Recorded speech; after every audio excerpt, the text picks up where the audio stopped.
Better Country Kicks 105 and Bruce in the Morning, and we are all over the world at kxkx.com. Email, Facebook, Twitter. Check out the live studio webcam. You can do all of that at bruceinthemorning.com. If you've not seen it yet, I think, Bitsy, there's been one episode, right?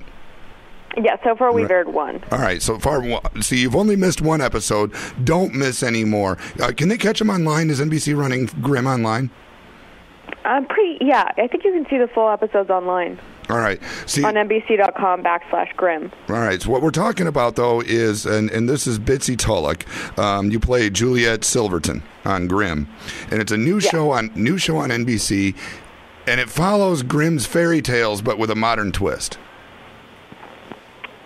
Yes. All right. I'll give you the little tagline. All right. So on paper, first of all, I should say it's the same guys who kind of created and worked on Angel and Buffy, and they worked on the X-Files for a long time. And I feel like those are actually good shows to compare it to, in that you have that horror, but you also have the suspense and you have the humor too. On paper, it's a crime procedural with a twist.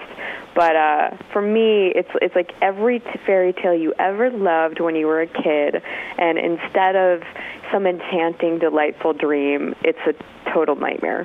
Right. So yeah, it's scary. It's fun. Everybody loves to be scared and just be on the edge of their seat, and it's not too much, because I'm a total scaredy cat, and I was able to sit through it, but with a lot of there was a lot of suspenseful moments. When the guy came through the window, and I don't want to give too much away, but when the guy came through the window, even I wasn't expecting that. Yeah, and usually it's within the first minute or two of the show that people are like, "Oh no!" I know people when we were doing these screenings for international markets, a couple people left. They were like, "Ah, it's too scary." Really? Those were like the Filipino markets or something, weren't they? Right on the head. Because really? They're right on the head. Yeah. I've worked with a bunch of them. I know how superstitious that culture is. But when you're sitting here watching it, I was watching it with my 10 and 11-year-old, and they absolutely loved it. And it's not inappropriate for them. You're not going to see a lot of sexual content, and it's not really gory either. It's more suspenseful. Yes, exactly. So if you're worried about funny. I was on Craig Ferguson last night, and he was saying, "Well, it sounds like it's maybe too scary for my kids. I have a 10-year-old," and I was like, "Nah, you know what? It's pretty much you're old enough by that point right. too." Well, his 10-month-old is old enough too, I think. Right, the 10-month-old is old enough. Exactly. Right. Yeah. You touched Ferg's haggis. That's all I'm going to say. So I touched Ferguson's haggis in the TARDIS. Right. And for people that are Ferguson geeks, they're going to get that, and everybody else is like, what? So I DVR'd it. I'm not allowed to stay up that late, but I did DVR. I noticed you were up like 2 o'clock this morning tweeting, and then do you have somebody running your Twitter for you?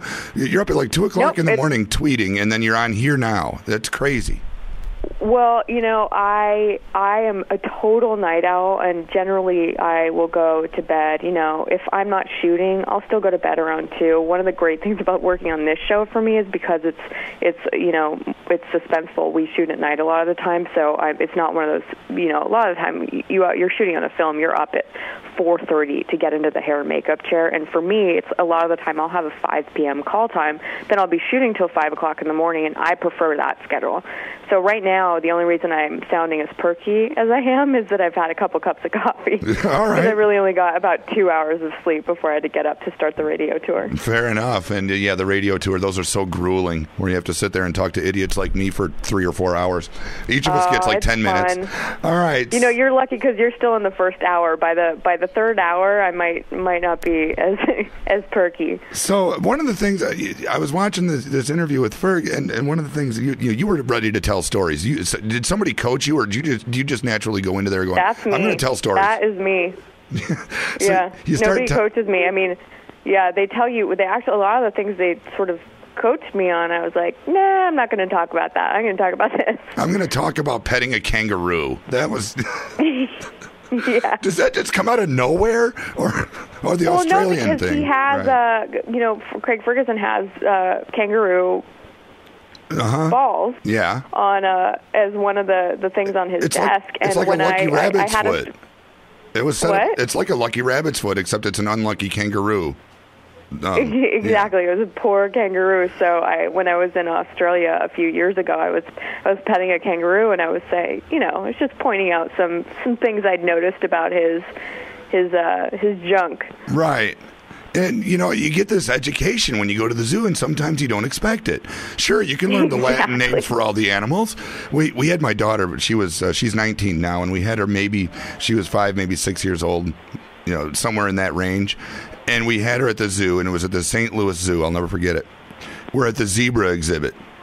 And it must have been mating time for the zebras, because right then is when they decided it was time.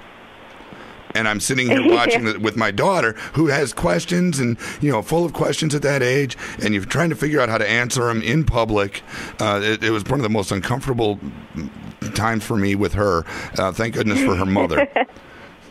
Because her mother That is awesome. On YouTube, those are funny. Googling, kids stuff happening in zoos, and then you just see these kids turn around and look at their parents like, "What is that?" Exactly. What is the monkey doing? Yeah. All right. The name of the show is Grimm, and you are Bitsy Tulloch. You play Juliet Silverton. Now, you were integral in the beginning, but the aunt says you need to leave her and never see her again. So is this going to be part of the subplot that we're going to see going along?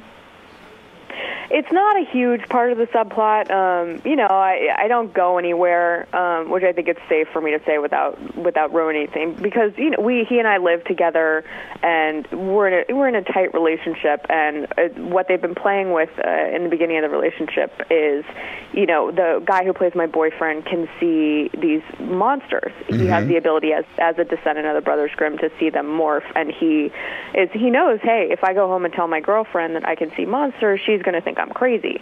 So he's hiding it from me. I play a veterinarian on the show, which I'm sure is going to come in handy with some of the creatures down the road. But for now, the storyline has been him having to deal with hiding this terrible secret. All right, and yes, and when you start hiding secrets in a relationship, all heck starts to break loose, especially when you have good writing.